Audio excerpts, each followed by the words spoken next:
donc c'est page 33 dans la brochure, le Hot Yud Aleph, c'est-à-dire en bas de la première colonne. Vezeprinat ko amar Hashem el Yaakov asher pada et Avraham. C'est écrit, ainsi il a dit Hashem à Yaakov, qui a délivré Avraham. Qui a l'idée Prinat Yaakov nitzol Avraham shu Prinat HaChochma Kanal. Parce que grâce à Yaakov, et la Chochma qui représente Abraham Avinu, qui représente la Chochma, il est sauvé grâce à Yaakov. V'zeh asher pada et Avraham, dehainu me'ur kasdim. D'où il a sorti Yaakov, comment Yaakov il a sauvé Abraham. Il a sauvé de Ur Kasdim, c'est-à-dire du feu de Kasdim. Comme ils ont dit les Chachamim, chez Bisrout Yaakov, Nitzul Avraham et Ur Kasdim. Que qu'est-ce qui a donné à Avraham Avinu le mérite d'être sauvé du feu de Kasdim? C'est grâce à Yaakov. Qu'al-yedé Yaakov nimshach prinat chashmal kanal. Parce que grâce à Yaakov, on a le principe du chashmal, c'est-à-dire cette protection de lumière qui vient autour du nefesh de la personne, de l'âme de la personne pour la protéger. Maintenant le feu du chashmal, il brûle et il repousse le feu de la sitra achara.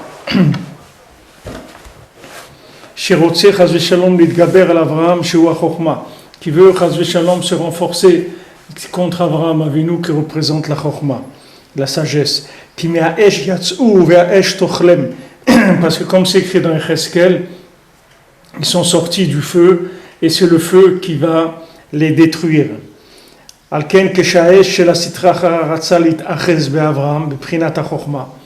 C'est pour ça que quand le feu de la sitra achara, c'est-à-dire du côté négatif, a voulu attaquer Avraham Avinu, c'est-à-dire la Chochma, yatsa esh me'achashmal shenimshar miprinat Yaakov v'saraf otam v'nibatel esh shelahem v'lo yachol lishlot be'Avraham.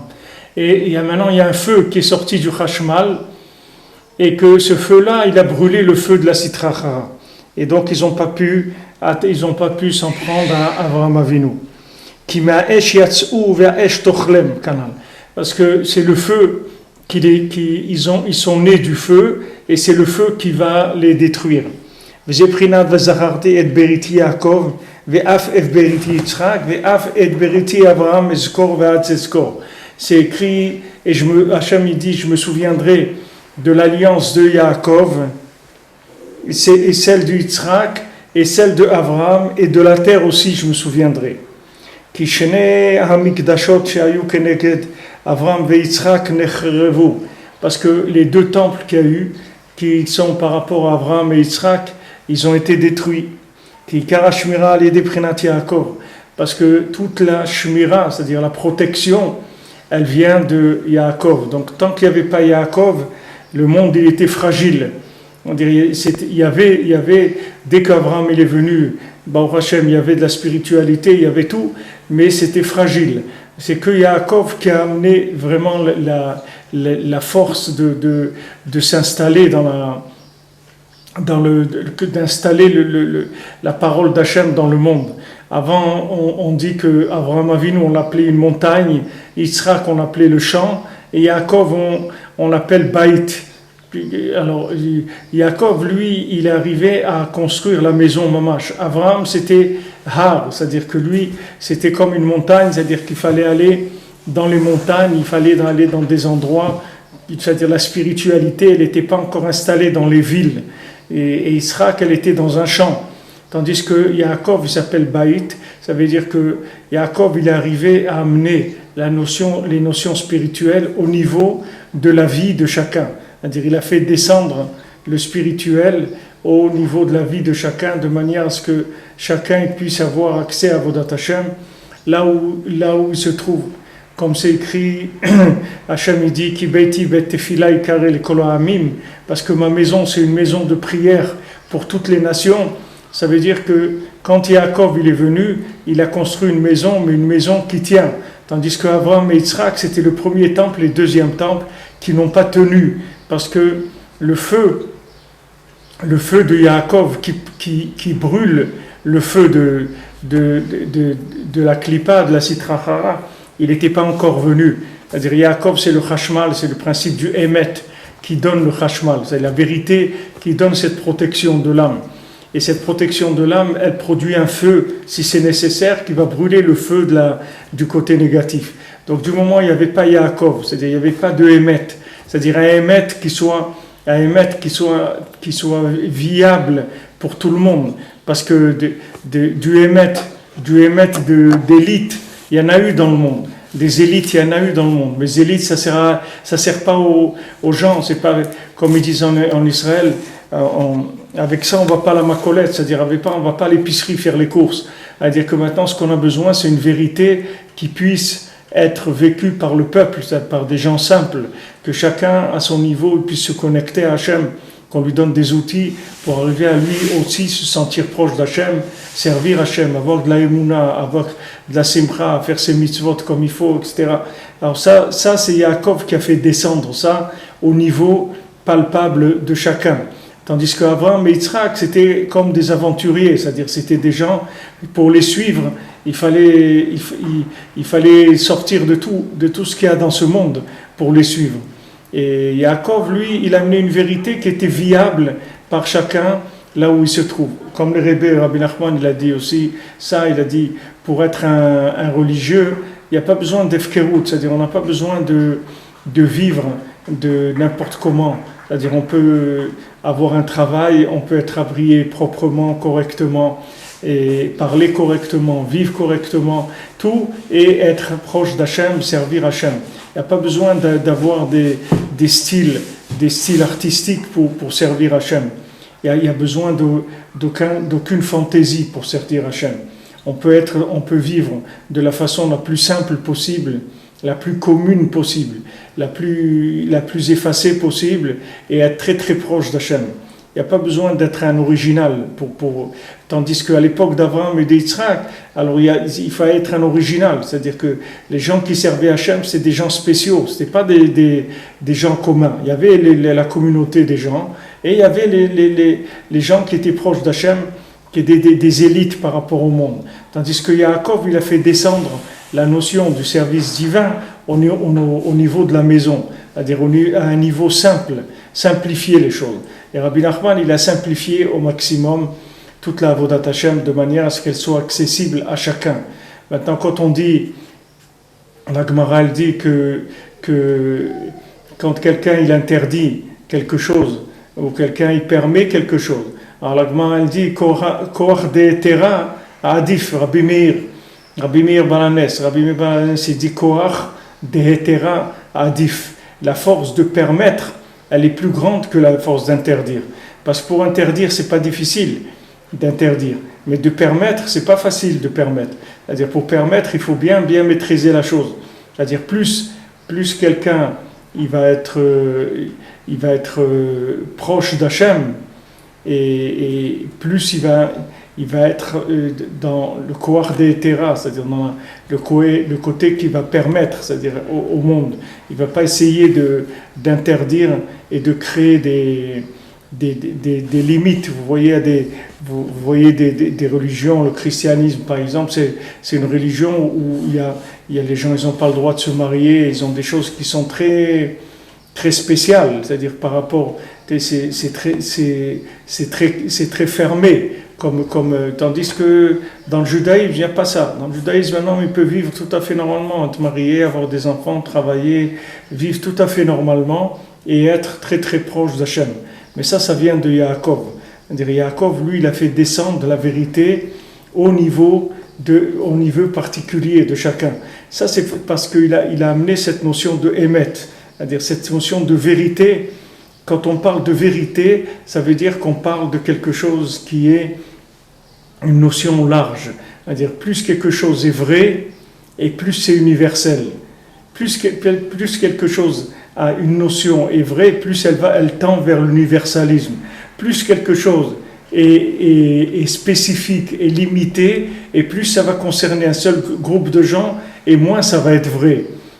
Maintenant, quelle est la conséquence de ça? C'est ce qu'on voit, c'est le hashmal, c'est-à-dire la protection qu'il y a autour de l'âme par rapport aux forces négatives.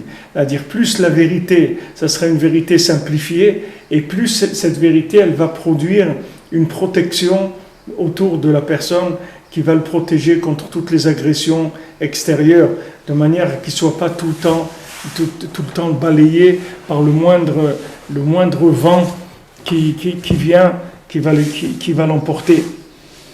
Valken le'atid sheye geoula shlema yeh bet hamikdash bischut Yaakov. C'est pour ça dans le futur, c'est-à-dire dans le troisième bet hamikdash, c'est le bet hamikdash de Yaakov Avinu. C'est le temple de Yaakov, c'est ça le troisième. Valken mana hakatuv et avot le'efer veitrin mi Yaakov trila. C'est pour ça que quand il a nommé les avot, nos ancêtres, le verset de la Torah, il a parlé de nos ancêtres, il les a cités à l'envers, c'est-à-dire il a commencé par Yaakov, et après Yitzhak, et après Abraham.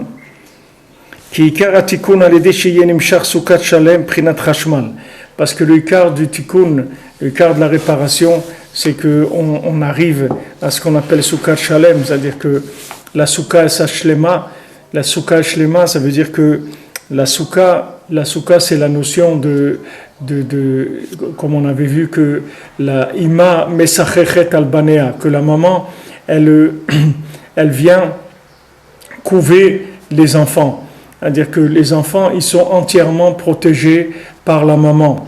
C'est-à-dire qu'ils sont dans un cocon de protection. C'est-à-dire ce cocon de protection, c'est le hashmal. C'est ça le hashmal.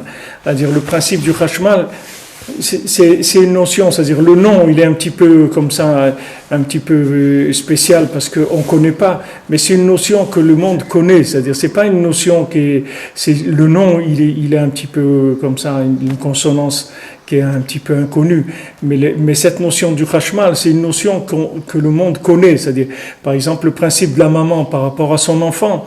Le principe de la bina, c'est un principe de hashmal, c'est-à-dire que ça vient envelopper l'individu.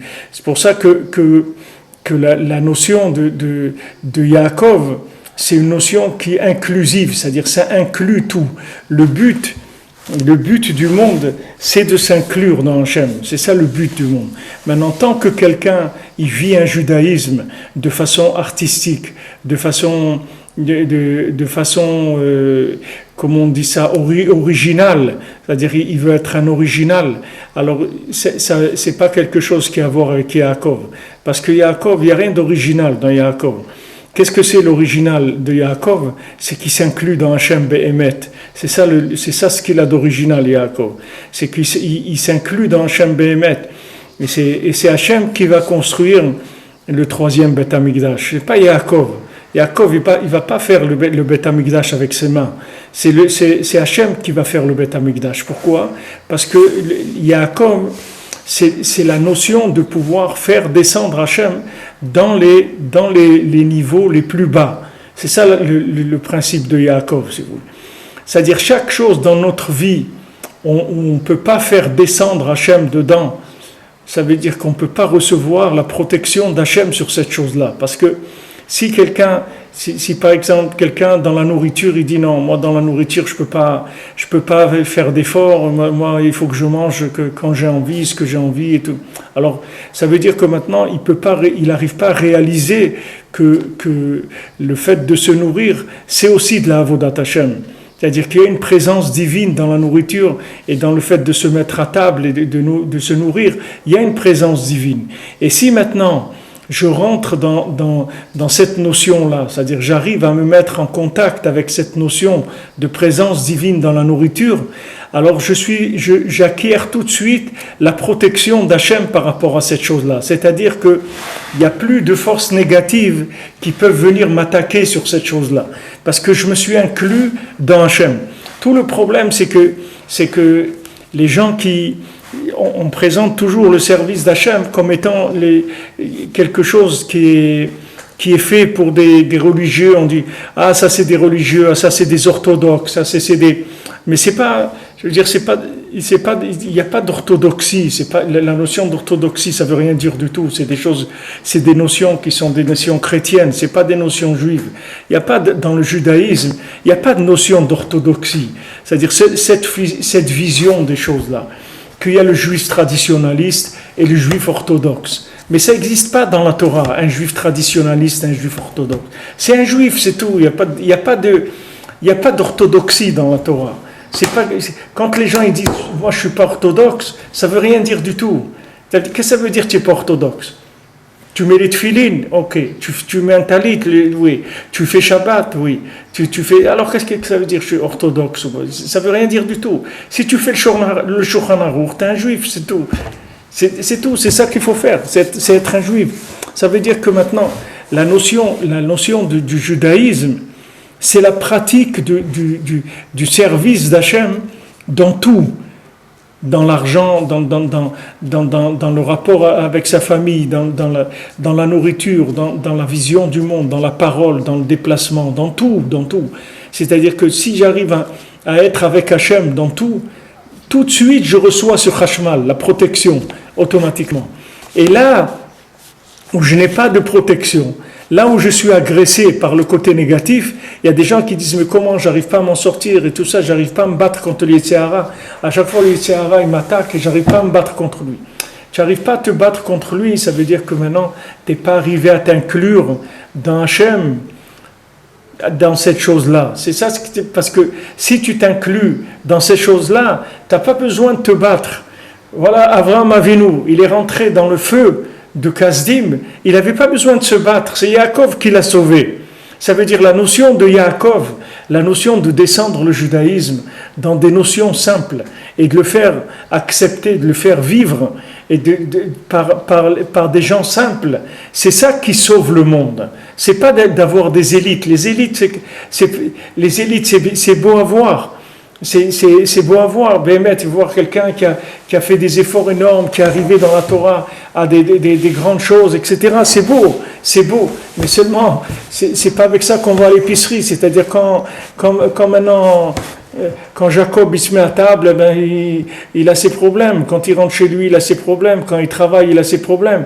Nous, ce qu'on veut, c'est pas voir des images de gens qui sont inaccessibles. Nous, ce qu'on veut, c'est de voir des gens qui nous donnent une notion du judaïsme qui nous est accessible, c'est-à-dire qu'on peut rentrer dedans, qu'on peut arriver à vivre ça. C'est ça le but du judaïsme.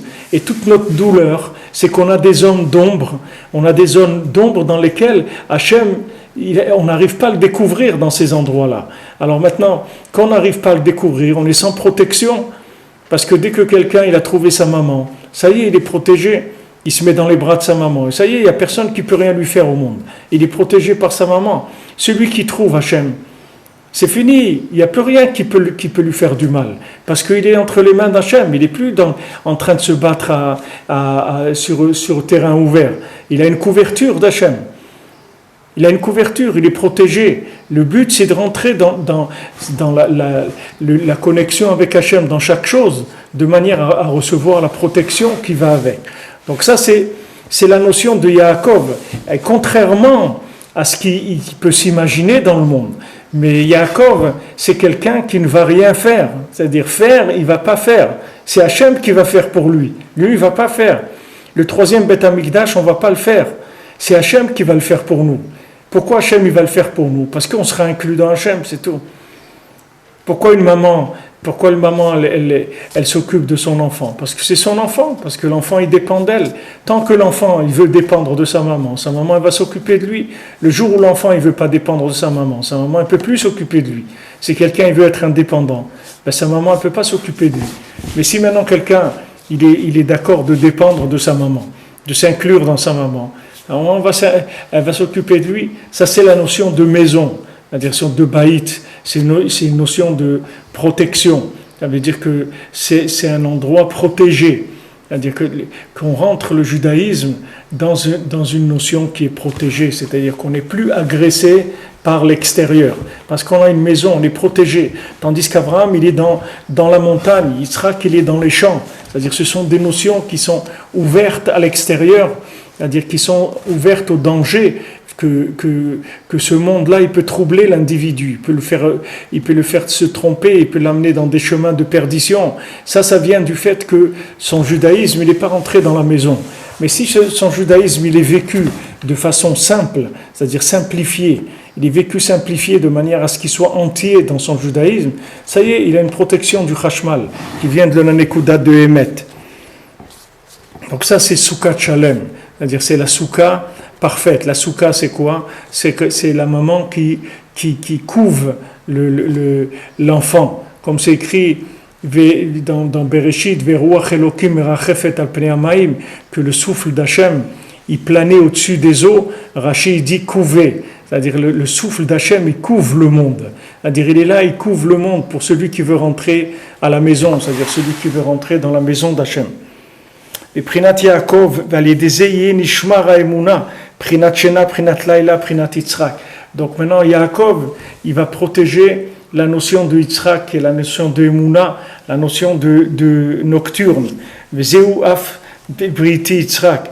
C'est écrit Af et Beriti Yitzhak. Donc on voit que Yaakov, il a sauvé Abraham du feu de Kasdim.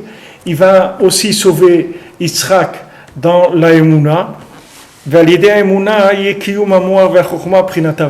Maintenant, quand on va protéger la Emouna, ça va permettre de protéger aussi la sagesse, c'est-à-dire la sagesse, elle va pas être attaquée par des notions extérieures. Et ça qui est écrit, et aussi mon alliance avec Abraham, qui mitrila shayu Abraham ve'Yitzhak kodem la Yaakov, a été lo haya efshar la'amor sheyeh betachlit hashlemut. Tant que maintenant Abraham et Yitzhak, ils étaient avant Yaakov, alors le cerveau, l'esprit, il ne pouvait pas être parfait. Parce que le côté de Abraham, il penche d'un côté, le côté de Yitzhak, il penche d'un autre côté. Il n'y a que la notion de Yaakov qui a amené toutes les protections qu'il faut pour que l'esprit il puisse fonctionner de façon parfaite. C'est-à-dire qu'on n'ait plus des notions étrangères qui soient implantées dans notre esprit.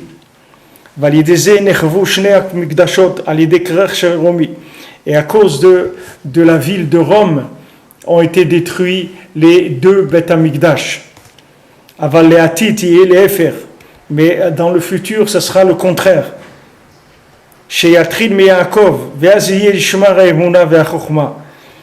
va commencer de Yaakov, et de Yaakov, on va remonter pour protéger Yitzhak et pour protéger Abraham. À ce moment-là, la Emouna, la foi, elle soit protégée, et la sagesse aussi, Prinat, Abraham et Yitzhak. À ce moment-là, je me souviendrai de la terre. Hashem Idbar et Tzeres Akdosha. À ce moment-là, Hachem il va se souvenir de la terre d'Israël. Les Hashiv Israël et Artsam. Hachem il va ramener son peuple vers sa terre, vers leur terre. Vivne betocha betamikdash yekayam leolam. Et Akadosh Baruch Hu, il va construire un betamikdash, une maison qui se maintiendra pour l'éternité. Ki ata Hashem baesh itzata ou baesh ata atid livnota. Parce que toi Hashem, dans le feu, tu as détruit le temple, et dans le feu tu le reconstruiras. Ka'amur vani eyela neum Hashem chomat esh saviv. Et moi je serai pour elle une muraille de feu autour. C'est-à-dire il y aura une muraille de feu qui va protéger qui va nous protéger du feu de Rome. C'est-à-dire que le feu de Rome, il ne pourra plus attaquer la maison d'Hachem. Parce que le feu de la maison d'Hachem, c'est lui qui détruira le feu de Rome. Alors maintenant, quand on voit que le retour du Ham Israël sur sa terre, c'est parce qu'il y a ce principe de Yaakov qui se développe. C'est-à-dire que le fait aussi que de moins en moins, les gens qui viennent en Israël, ils sont de moins en moins des pionniers, parce que les pionniers d'Eretz Israël, c'est passé déjà. Aujourd'hui, c'est pas une terre d'aventuriers. Avant, c'était une terre d'aventuriers. Les gens, ils venaient ils vivaient dans des conditions terribles, ils ont commencé à construire. Aujourd'hui, c'est plus une terre d'aventuriers, c'est une terre, les gens ils viennent, ils s'installent, ils trouvent un travail, des équivalences, des choses, ils se mettent à travailler et ils construisent leur vie. Ça, le fait que maintenant, il y a une facilité d'intégration, le fait de pouvoir travailler en Israël, de pouvoir vivre en Israël de façon normale, c'est-à-dire sociale, normalement, ça même c'est la preuve que la choma, la barrière de feu, elle est en place. C'est la barrière de feu qui est en place, c'est elle qui permet de s'installer en Israël. Vous voyez que c'est un rapport avec la paracha, comme on a vu dans la paracha des Meraglim. Les Meraglim, ils ont été explorer Eretz Israël et ils sont revenus complètement détruits. Ils sont venus complètement détruits avec une vision des choses qui était complètement fausse, mais on peut pas. Ils étaient quand même à une époque où ils étaient des pionniers, les pionniers de la terre, c'est-à-dire c'est les premiers qui allaient rentrer sur la terre d'Israël, et ils ont vu la terre d'Israël d'une façon qui était fausse. Pourquoi ils l'ont vu d'une façon qui était fausse? Parce qu'il y avait dans leur esprit, il était planté des Roms, c'est-à-dire le principe de Rome. C'est-à-dire, comme on a vu, Gabriel, il est descendu, il a planté un pieu dans l'océan de la sagesse, et sur ça, il s'est construit la ville de Rome. Et la ville de Rome, elle a détruit le premier temple, et elle a détruit les deuxièmes temples. Les deux temples, ils ont été détruits par Rome. Alors là, dans le passouk, c'est écrit « Je me souviendrai de l'alliance de Yaakov, de l'alliance de Yitzhak et de l'alliance de Abraham, et même la terre, je me souviendrai d'elle. » Et à ce moment-là, les gens, ils reviendront sur la terre. Ça veut dire que maintenant, le retour sur la terre, c'est l'étape finale de tous ces tikkunim-là. C'est-à-dire tout ce que Yaakov il a fait, tout ce que Yitzhak il a fait, tout ce que Abraham il a fait, c'est pour arriver à ce que le peuple d'Israël il rentre en Eretz Israël. Parce que quand le peuple d'Israël retourne vers sa terre, ça veut dire que l'histoire du monde, elle touche à sa fin. C'est-à-dire à sa fin, c'est à son commencement, c'est-à-dire de vivre comme il faut vivre. C'est-à-dire c'est là où la vie, elle va commencer béhémeth dans le monde, pour toutes les nations. C'est-à-dire c'est pareil pour le Ham Israël. C'est-à-dire que ça veut dire que on a réparé le fait que le Ham Israël il puisse monter en Eretz Israël, ça c'est la preuve d'une réparation de tous ces tikkunim là qu'on a vus. Alors ces tikkunim là, je répète les notions qu'on a vues. Yaakov, il amène le Emet. Ce Emet là, il fabrique une barrière autour, il fabrique autour de la personne un halo de lumière. Ce halo de lumière, il va permettre de protéger la Emouna. Quand la Emouna va être protégée, l'esprit va être protégé. Et quand l'esprit il va être protégé, à ce moment-là, le peuple il pourra montrer en Eretz Israël. Parce que vous croyez que ces Meraglim, là, ces explorateurs, c'était des gens de la rue. C'était pas des gens de la rue, c'était des tzadikim. C'est pas des gens de la rue. Il n'a pas envoyé des gens qui font partie qui cherchent, qui font des fouilles archéologiques. C'est pas des archéologues qu'il a envoyé, Moshe Rabbeinu. Il a envoyé des chefs de tribus du Ham Israël, c'est-à-dire c'était tous des tzadikim, ces gens-là. Et ces gens-là, ils sont entrés en Eretz Israël et ils ont vu Eretz Israël comme quelqu'un qui a un cerveau qui est abîmé, comme quelqu'un qui a un cerveau dans lequel on a planté des notions qui lui font voir les choses de façon qui est fausse. Maintenant, Kaleb ben Yefune et Yeshua ben Nun, ils ont été sauvés parce que Yeshua, comme on a vu dans la paracha de Baalotra à la fin, que Moshe Rabbeinu il appelait Hoshea, il s'appelait Hoshea. Et Moshe Rabbeinu, il appelait Yehoshua, il a dit Yehoshua, qu'Hachem, il soit Moshiach Otra, qui te délivre des Meraglim, que tu ne tombes pas dans cette idéologie des Meraglim. Et ne croyez pas que c'était facile, c'est-à-dire que c'était une philosophie extrêmement puissante, la philosophie des Meraglim. Ce n'était pas une philosophie. Quand on la voit, bien sûr, quand on voit les gens qui se sont trompés, c'est facile de dire après, ils se sont trompés. Mais les gens qui ont vécu cette épreuve-là, c'était une très très grande épreuve, parce que c'était toute toute la philosophie, toute la philosophie toute la philosophie égyptienne qui était dans leur tête encore, dans leur cœur. C'est pour ça qu'ils ont vu les choses comme ça, de façon fausse. Ils ont vu Eretz Israël de façon fausse, parce qu'il n'y avait pas encore toutes ces protections qui étaient en marche. C'est-à-dire, on n'était pas arrivé encore à ce que la vérité de Yaakov, ça soit ça notre vie. Mais du moment où maintenant quelqu'un il est dover emet bilvavo, quelqu'un il dit la vérité dans son cœur, peu importe à quel niveau il est, mais dans son cœur il est vrai, ce qu'il fait il le fait vrai, c'est-à-dire c'est ça sa vie, c'est pas autre chose, c'est quelque chose de vrai. Maintenant, quand il est vrai, il reçoit ce chashmal là, c'est-à-dire cette lumière qui vient le protéger. Quand cette lumière le protège, alors il répare la émouna, il répare la foi. Et quand il a réparé la foi, il a réparé la sagesse, il a réparé l'esprit. Et quand il a réparé l'esprit, à ce moment-là, il peut rentrer en Eretz Israël. À ce moment-là, il rentre en Eretz Israël. Ça veut dire que maintenant, c'est le point culminant de toute la Avodat Hashem de quelqu'un. C'est quand le Ham Israël il va retourner sur sa terre et le Beth Hamikdash il va descendre tout près.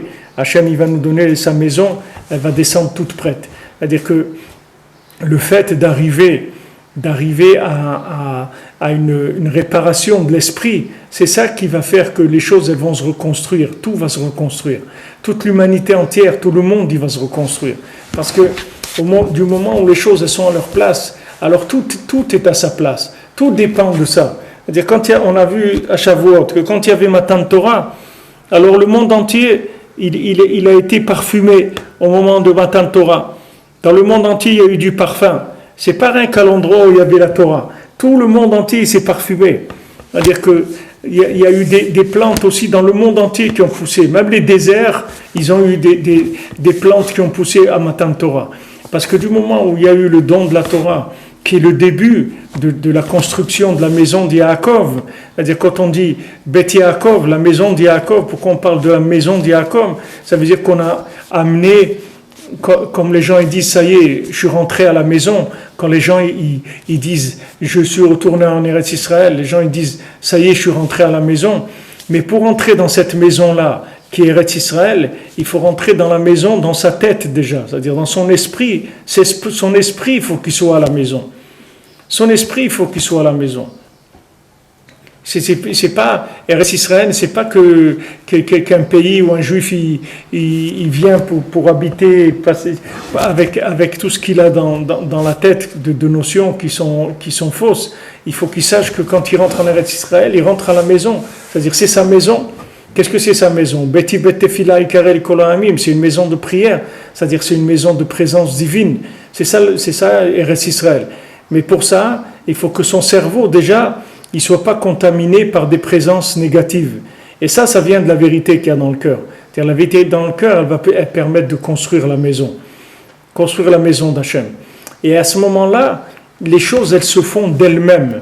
C'est-à-dire qu'il faut comprendre cette notion-là. C'est-à-dire que tant que je me bats pour faire des choses, que je me batte pour ma parnassa, que je me batte pour mon zivou, que je me batte pour ma Torah, que je me batte pour ma prière, que chaque fois que j'ai besoin de me battre, ça veut dire que Hachem, il n'est pas rentré dans cette notion-là chez moi. Parce que si Hachem, il rentre, c'est lui qui fait tout, j'ai plus besoin de me battre. J'ai plus besoin de me battre du tout. J'ai rien à faire du tout. Hachem, il va tout faire. J'ai pas besoin de faire. Moi, ce que j'ai besoin, c'est d'amener Hachem là où je me trouve. C'est tout ce que j'ai besoin de faire. C'est que je vive avec Hachem. C'est ça mon travail, le vrai travail. Et du moment où je fais rentrer Hachem, à ce moment-là, les choses, elles se font d'elles-mêmes. Comme on a vu chez Shet Yamim, Te'aseh Melacha. Pendant les 6 jours de la semaine, le travail il va se faire de lui-même.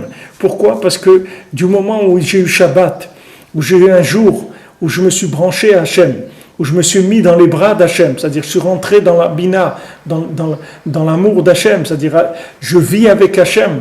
Du moment où je vis avec Hachem, tout est fait après, tout se fait automatiquement. Je n'ai pas besoin de faire rien du tout, j'ai rien à faire. Le 3e temple descendra construit par Hachem. Il n'y aura pas à faire. Pourquoi? Parce que tout le travail aura été fait. Qu'est-ce que c'est le travail? C'est la reconnaissance d'Hachem, c'est la conscience d'Hachem. C'est la réparation de l'esprit de manière à de penser comme un juif, de ne pas penser comme un goy. j'ai vu un article d'un artiste, je ne sais pas si c'est un chanteur juif français qui est en Israël, etc. Et je ne sais pas ce qu'il a chanté, ou une histoire, je ne sais pas exactement ce qu'il y a eu, mais en tout cas, il a déclaré aux médias, il a dit, vous savez, moi je viens en Israël, mais si c'est pour mon métier, pour chanter, je dois retourner en France, j'ai pas de problème, moi, vivre en France. Que je vive en France ou en Israël, c'est la même chose. Bon, je ne crois pas qu'il pense ce qu'il dit, c'est pour les médias qu'il a dû dire ça. Mais un juif, il ne peut pas penser comme ça. C'est-à-dire ça, c'est pas une façon juive de penser. Un juif qui vit en Israël, il ne va plus jamais vivre ailleurs, c'est terminé. Si un juif il vit en Israël et il pense, il a dans sa tête même 1% qu'il peut retourner quelque part dans le monde, ça veut dire qu'il a rien compris de l'affaire. Il ne sait pas ce que c'est Eretz Israël. Parce que si quelqu'un vient en Eretz Israël, plus jamais il va bouger d'Eretz Israël. Il ne bougera jamais. Même pour tout l'or du monde, il ne bougera jamais. Jamais il se déplacera, jamais il ira vivre ailleurs. C'est terminé. Pourquoi? Parce que c'est un aboutissement, c'est un point culminant. Si quelqu'un maintenant, il descend du point culminant, ça veut dire qu'il n'est pas conscient de là où il est. C'est-à-dire que son esprit, il est encore contaminé par des notions qui sont fausses. Parce que quelqu'un qui a des notions qui sont réparées, quand son esprit est réparé, il n'y a aucune chance qu'il va imaginer habiter ailleurs. Quelqu'un qui a trouvé sa maman, il va aller nulle part. Il va aller nulle part. La maman du Ham Israël, c'est la terre d'Israël. La terre d'Israël, c'est la mère du Ham Israël. Celui qui est rentré chez sa maman, il n'ira plus jamais nulle part. Il n'a aucune avamina dans sa tête. Il n'a même pas en rêve, il pense qu'il ira habiter un jour ailleurs. Même si on lui propose une belle parnassa, tout ce qu'on veut, c'est pas ça qui l'intéresse. Ce qui l'intéresse, c'est d'être avec sa maman, c'est tout. Le reste, ça ne l'intéresse pas. Il veut être sur la terre d'Israël. C'est un point culminant. C'est-à-dire, on voit ici, il y a Abraham, il y a Yitzhak, il y a Jacob, et il y a la montée du peuple juif en Eretz Israël. C'est un point culminant du judaïsme. C'est-à-dire que c'est une fois que tout l'esprit a été réparé, que Yaakov il a été réparé, que la maison d'Hachem elle est prête à descendre, à ce moment-là, vous voyez qu'il se manifeste des mouvements de Aliyah massive, que les gens ils montent en Eretz Israël. C'est-à-dire ils montent en Eretz Israël parce que tout simplement le travail est terminé, l'esprit est réparé. Donc du moment où l'esprit est réparé, la dernière étape c'est de monter en Eretz Israël. Pour ça que c'était tellement difficile, même si vous suivez l'histoire du Ham Israël, c'est-à-dire depuis la sortie d'Égypte jusqu'à sa rentrée en Eretz Israël, toutes les étapes qu'on a passées, c'était pour rentrer en Eretz Israël. C'est pour ça que la colère d'Hachem, c'est-à-dire ce qui s'est déclenché sur le Ham Israël, quand ils ont refusé de monter en Eretz Israël, qu'on a vu dans la paracha, c'est la paracha de cette semaine, quand ils ont refusé ça, ça a été la pire des choses pour le Ham Israël. C'est-à-dire que tout ce qu'ils ont fait avant, Akadosh Baruch Hu, il a rien dit. C'est-à-dire tout ce qu'ils ont fait avant, même qu'ils ont fait le veau d'or, Hachem il a pardonné. Même qu'ils ont fait des histoires, des Asara Nisionot, 10 Nisionot, ils ont fait 10 épreuves, ils ont fait le Ham Israël à Kadosh Baruch Hu. Ils l'ont embêté pour tellement de choses, pour l'eau, pour la viande, pour ça, tout le temps il y avait des problèmes. Mais quand ils ont pleuré parce qu'ils ne voulaient pas rentrer en Eretz Israël, alors c'était terminé. Ça veut dire que maintenant, ils n'ont vraiment rien compris du tout. Quand quelqu'un, il arrivait à ça, c'est-à-dire que après le Matan Torah, après tout ce qu'il y a eu, arriver à pleurer pour pas être en Eretz Israël, c'est-à-dire à dire je veux pas aller en Eretz Israël, c'est trop dur, c'est comme ci, c'est comme ça. Alors là, Hachem il a dit c'est comme ça, alors c'est terminé. Ça veut dire que vous avez rien compris du tout. Donc ici vous allez rester dans le désert et vous allez rester 40 ans dans le désert et tout le monde dit, toute cette génération-là de gens qui sont venus parler et se révolter contre Eretz Israël, alors ils mourront dans le désert et c'est leurs enfants qui rentreront en Eretz Israël. Ça veut dire que quand ils sont arrivés à la notion de rentrer en Eretz Israël, c'était le point culminant, c'est-à-dire c'était le résultat de tous les efforts qui ont été faits avant. Et quand ils sont arrivés à ce résultat-là, au lieu d'être joyeux, de danser, ils se sont mis à pleurer parce qu'ils ne voulaient pas rentrer en Eretz Israël. Alors Hachem il a dit ok, alors si c'est comme ça, ça veut dire qu'on est loin d'avoir terminé l'histoire encore. Ça veut dire que pour l'instant, on n'est pas sorti de l'auberge, comme on dit. C'est-à-dire tant qu'il y a une opposition à Eretz Israël, ça veut dire qu'on n'est pas sorti de l'auberge. Ces gens-là, ils ne peuvent pas rentrer en Eretz Israël. Ils ont l'esprit qui est contaminé complètement par des notions qui ne sont pas des notions juives. Un juif, il a une façon de voir les choses. Ce n'est pas sa façon de voir les choses, c'est la façon dont Hachem il voit les choses. Et Hachem, c'est le créateur du monde. Donc chacun, quand il a une façon de voir les choses, il faut qu'il fasse attention. C'est pour ça que le chemin le plus court, c'est comme il a fait Rabbi Nathan. Rabbi Nathan, il n'a pas essayé à comprendre. Rabbi Nathan, il a fait un échange standard. Il n'a pas essayé de comprendre quoi que ce soit. Il a pris son esprit, il l'a mis de côté, et il l'a remplacé avec l'esprit de Rabbi Nachman, c'est tout. Il a dit, voilà, maintenant, les enseignements de Rabbi Nachman, c'est ça mon esprit, le reste, ça ne m'intéresse pas. C'est tout. Il a rempli sa tête avec ça. Quand il a rempli son esprit avec ça, après il a avancé, il a fait tout ce qu'il avait à faire. Mais pour nous, individuellement, c'est pareil. C'est-à-dire que maintenant, si on croit qu'un jour on va comprendre quoi que ce soit, alors ce jour-là, il est très très loin. C'est très très loin. On s'est écrit pour Abraham, Vayareta Makon Merachok, il a vu l'endroit, mais de loin, très très loin. Si c'est quelqu'un, il pense qu'on va s'en sortir avec de la réflexion, on ne va pas s'en sortir.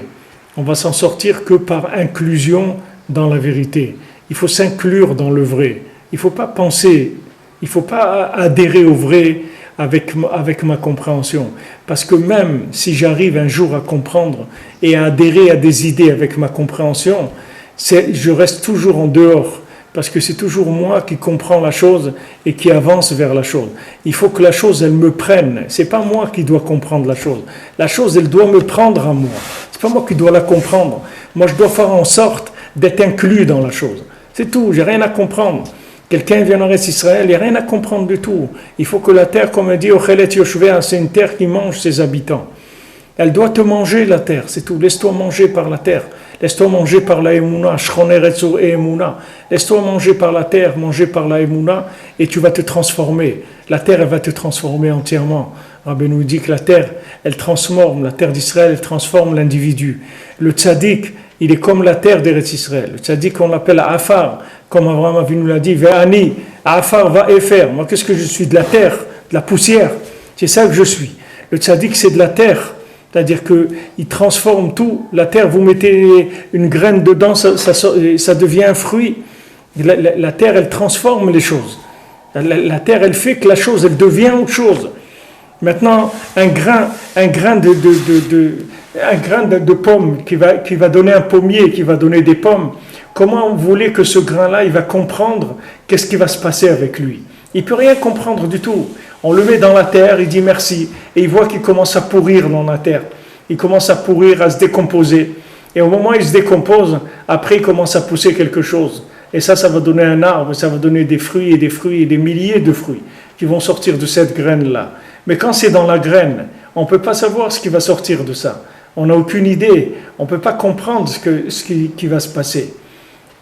Comme ils ont dit les gens qui ont vu Eretz Israël, les Meraglim. Alors parmi eux, il y avait Kalev ben Yefouné. Alors Kalev ben Yefouné, il a dit à Israël, il a dit de toute façon, sachez que tout ce que Moshe Rabbeinu nous dit de faire, ça veut dire qu'on peut le faire. Même s'il nous dit de monter au ciel, on a vu le Rashi, il dit, même s'il nous dit de monter au ciel avec des échelles, il faut le faire, ça veut dire qu'on peut le faire. Ça veut dire qu'il faut pas avoir une attitude avec Moshe Rabbeinu qui est dire oui mais comment on va faire ou comment si, il n'y a pas de comment. Du moment où il te dit de le faire, ça veut dire que tu peux le faire. Tu n'as pas besoin de réfléchir, fais-le, c'est tout. Fais ce qu'il te dit de faire. Il te dit qu'Eretz Israël c'est bien, va en Eretz Israël. Il te dit ça c'est bien, fais-le, c'est tout, ne réfléchis pas. Ne réfléchis pas parce qu'une graine, elle ne peut pas imaginer qu'elle va devenir un arbre. Elle ne peut pas imaginer, c'est impossible. C'est impossible. Une graine, elle ne peut pas imaginer des fruits qu'elle peut donner. Elle est toute petite comme ça. De ça, il peut sortir des milliers de fruits après. Mais quand elle est à l'état embryonnaire, elle ne peut pas imaginer ça. Donc maintenant, l'approche, ce n'est pas une approche de Torah, ce n'est pas une approche de réflexion, de compréhension. C'est une approche d'inclusion. Et même quand on étudie pour s'inclure. On n'étudie pas pour savoir. Parce que savoir, ça veut dire je reste là où je suis et je reçois de la notion, de la connaissance. Moi, je veux pas. Moi, je veux que ma connaissance, elle m'emporte. Je veux pas avoir des notions que je maîtrise et que je reste assis sur ma chaise. Moi, je veux des notions qui m'emportent complètement. Comme quelqu'un, il entend une musique, et cette musique-là, elle commence à faire bouger ses pieds, son corps, et il se lève, et il va danser, parce que la musique, elle l'a emporté. C'est pas quelqu'un qui est en train d'écouter de la musique, assis dans un fauteuil avec des écouteurs. C'est quelqu'un, il entend de la musique, il dit, c'est quoi cette musique-là? Il entend, et la musique, elle le prend, elle le porte, et il lève ses pieds, et il commence à danser. C'est comme ça que ça doit être la Torah. La Torah, ça veut dire qu'il faut chercher le côté inclusif de la Torah, pas le côté exclusif. Exclusif, ça veut dire que moi, je m'exclus, je suis à l'extérieur, et je prends dans la Torah, je comprends des choses, je les maîtrise, je les analyse, je fais, etc. C'est pas comme ça qu'on étudie la Torah. On étudie la Torah pour rentrer dedans et pour être transformé par la Torah, pour la vivre la Torah. On rentre pas dans la Torah pour comprendre des choses. Parce que si je comprends, à quoi ça va me servir? Je vais rester comme je suis. C'est pas la compréhension qui va me transformer. Moi, je veux m'inclure. Alors, l'approche d'Eretz Israël, l'approche de la Torah, l'approche du tzaddik, c'est une approche d'inclusion. Parce que cette inclusion, c'est la preuve que tout est réparé. Quand je m'inclus, ça veut dire que tout est réparé. Parce que je me suis inclus. Tandis que tant que maintenant, je n'arrive pas à m'inclure, ça veut dire que ma tête, elle ne marche pas. Ça veut dire que dans ma tête, j'ai des notions qui sont implantées, qui ont été implantées dans mon cerveau, que ces notions-là, elles m'empêchent de m'inclure, de me soumettre et de m'inclure. Le jour où je vais nettoyer mon esprit, je vais voir que je vais pouvoir m'inclure. Et il n'y a pas un plus grand bonheur que de s'inclure dans Hachem. C'est le plus grand bonheur qui existe sur terre. Mais pour ça, il faut enlever les choses qui sont implantées dans le cerveau depuis notre vie et des vies antérieures et toutes les notions qu'on a pu recevoir de notre vivant et dans des vies antérieures aussi. Ces notions-là, il faut les enlever. Il faut nettoyer le cerveau. Mais si on commence à nettoyer le cerveau par de la philosophie contraire, on n'est pas sorti de l'auberge du tout. Alors ce qu'il faut faire, tout simplement, il faut déconnecter le cerveau. C'est tout. Il faut le déconnecter. Il faut mettre un autre cerveau en plastique ou en ce que vous voulez, et il faut se brancher sur celui-là, c'est tout. Et ce cerveau, c'est pas le nôtre. C'est le cerveau d'Eretz Israël, c'est le cerveau de la Torah, c'est le cerveau du tzaddik. C'est pas le mien. Je comprends rien, mais je m'inclus, c'est tout. Du moment où j'arrive à m'inclure, ça veut dire que c'est réparé. Dès que je m'inclus, je répare. C'est pour ça que Shabbat, ça fait pardonner toutes les fautes. Quelqu'un qui garde Shabbat, c'est comme même s'il a fait des avérotes les pires du monde, ça lui pardonne toutes ses fautes. Pourquoi? Parce qu'il s'inclut. Du moment où il s'inclut, le mal, il n'existe plus. Le mal, il n'existe qu'à l'extérieur. Le mal, à l'intérieur, il n'existe pas. Plus on s'inclut, plus le mal disparaît. Il faut s'inclure. Trouver des portes d'accès pour s'inclure. Pour s'inclure, il faut s'inclure avec la Emouna. Et pour que cette Emouna nous permette de nous inclure dans le vrai, et pas nous inclure dans des bêtises, il faut avoir du émettre dans le cœur. Quand le cœur, il est vrai, c'est-à-dire que je cherche la vérité, à ce moment-là, je vais rentrer dans une Emouna qui est aussi vraie. Et cette Emouna, elle va m'amener vers le véritable esprit. Et cet esprit-là, il m'amènera en Eretz Israël. C'est-à-dire le écart de l'esprit, c'est de comprendre que je dois m'inclure. C'est ça la compréhension la plus élevée qui existe. Parce que la compréhension qui vient de l'inclusion, elle est 1000 fois plus grande que la compréhension qui vient de la réflexion. Parce que la compréhension qui vient de la réflexion, c'est un petit circuit fermé. Tandis que la compréhension qui vient de l'inclusion, elle n'a pas de limite. C'est de la compréhension de l'âme. Elle n'a pas de limite du tout. C'est ce que dit Rabbi Nathan. Les Hashiv Israël et Arzam, Vivne betocha bet hamikdash. Akadosh Baruch Hu va ramener le peuple à la terre. C'est lui qui va les ramener. C'est pas eux qui vont venir. C'est lui qui va les ramener. Vous voyez, Hachem, il ramène son peuple. C'est pas eux qui veulent venir. Vous croyez que les gens, ils voudraient pas rester là où ils sont? Ils sont très bien là où ils sont. Pour vous, qu'ils viennent dans un autre pays. Mais Hachem, il va les ramener. C'est-à-dire, Hachem, il va ramener son peuple sur sa terre. Et il va construire sa maison. C'est-à-dire, tout ça, c'est le résultat d'une inclusion dans l'infini. Pourquoi Hachem, il va construire la maison? Parce que ça y est, on s'est inclus. Il n'y a plus rien à faire. Du moment où je me suis inclus, c'est Hachem qui construit la maison. Sheye Kayam Leolam, c'est une maison qui restera éternelle. Qui ata Hachem, Baeshit Tzatsta ou Baeshata Atid Livnota. Hachem, tu l'as détruite par le feu. C'est-à-dire, c'est le feu de Rome qui a détruit le Beth Amikdash. Et c'est le feu d'Hachem qui reconstruira le Beth Amikdash. כאמור, ואני אהיה לה נאום השם חומת אש סביב. ברוך השם לעולם, אמן ואמן.